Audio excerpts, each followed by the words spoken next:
đội Việt Nam giành chỉ tiêu 6 huy chương vàng tại kỳ sea games và các thành đua. Sau những ngày thi đấu không thật thành công thì niềm hy vọng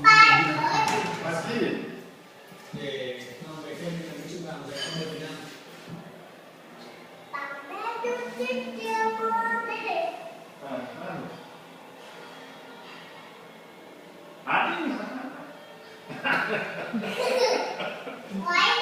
Jesse Lacuna thì luôn tổ chức người đá bóng địa phương rất tự luyện, người đã từng giành được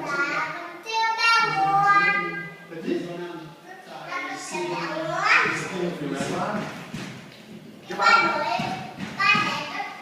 Jadi kuning tak lagi. Itu làm đâu? Hai, ba. Hai, ba.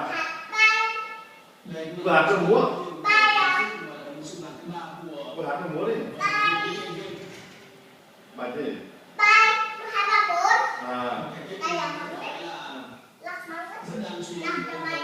Một, hai, ba, bốn, năm, sáu, bảy, tám. Hai, ba, bốn, năm, sáu, bảy, tám.